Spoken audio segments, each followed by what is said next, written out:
Hi everyone, 6 o'clock here on your Monday morning. Thank you for starting your day with us here on Sunrise. And Minnesota in for a little bit of March Madness of its own, John, when it comes to our weather department, because things are going to get kind of weird this week. I remember as a kid, I either was playing basketball or sledding. I'm not sure what we were doing it, but this year it's sledding. I guess that's a surprise. 20 degrees, kiddos, bundle up. I think this week, besides tomorrow, pretty much every day is going to be a winter gear type day. Tomorrow we get one little blip of warmth into the upper 40s.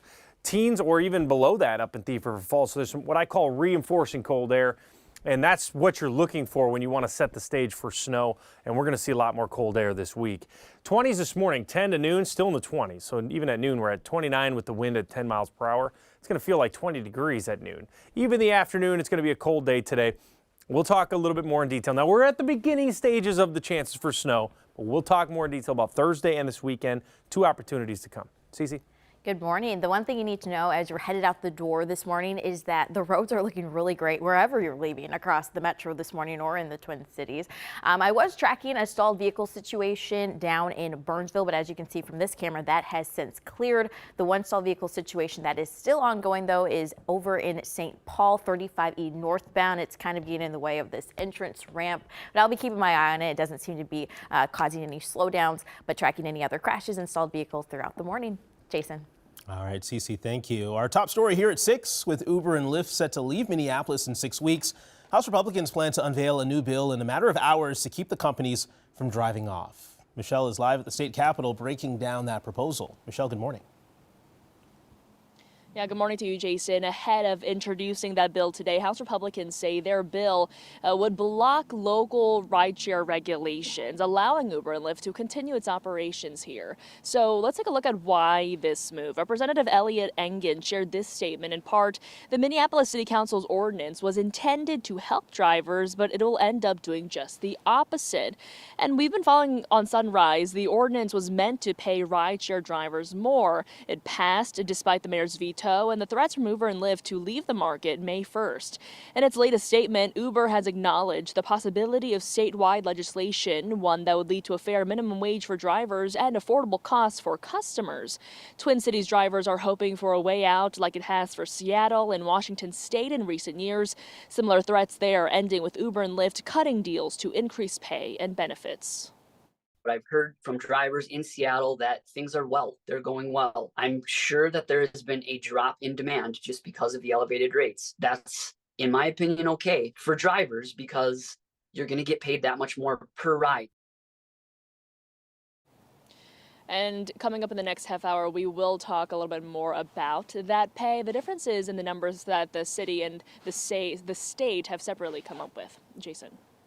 Right, Michelle, we'll see you in a few minutes. Thank you very much. Just hours ago, burn restrictions were put in place for nearly half the counties in the state, including Hennepin and Ramsey. The DNR says the warm and dry conditions have created an increased wildfire risk. They say it'll be very high from now until May.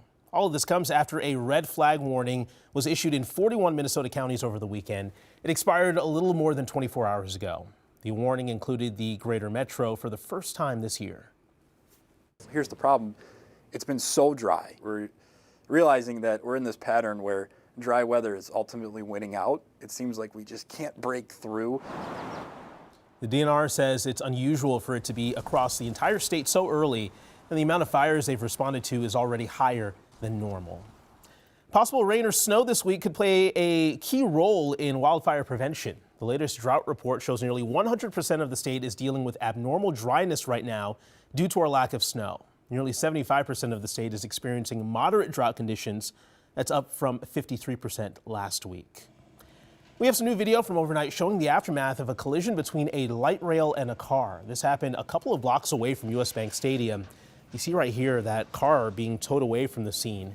No word on any injuries so far. Metro Transit posted on X the blue and green line would be delayed overnight, but we did just look at Metro Transit's website and we're not seeing any delays this morning. New developments this morning in the case of the ruby slippers stolen from the Judy Garland Museum in Grand Rapids. In the last 9 hours, we've now learned a second man has been charged. Court documents show 76-year-old Jerry Hal Slitterman is accused of receiving, concealing, and disposing of the slippers for nearly 13 years. The indictment also says he threatened a woman to stay quiet or he would, quote, take her down with him and distribute sex tapes of her. His attorney says he is innocent and will be pleading not guilty. This story continues to take so many turns.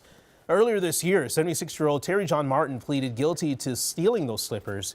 He was sentenced to time served because of poor health. This morning, St. Paul police are looking for a third suspect involved in a shooting at a Cub Foods parking lot.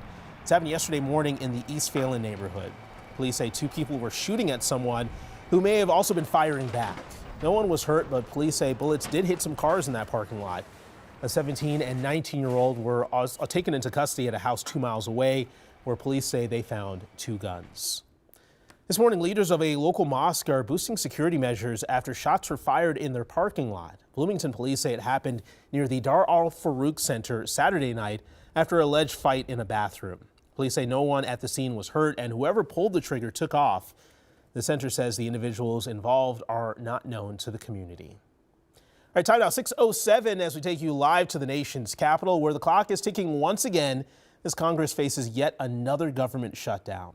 The next funding deadline is this Friday. Negotiators right now are trying to hammer out deals on 6 bills. But if that doesn't happen, funding for departments like Homeland Security, Defense, and Education will stop. This is the 5th time since September lawmakers have run up against a funding deadline, passing stopgap bills just in time.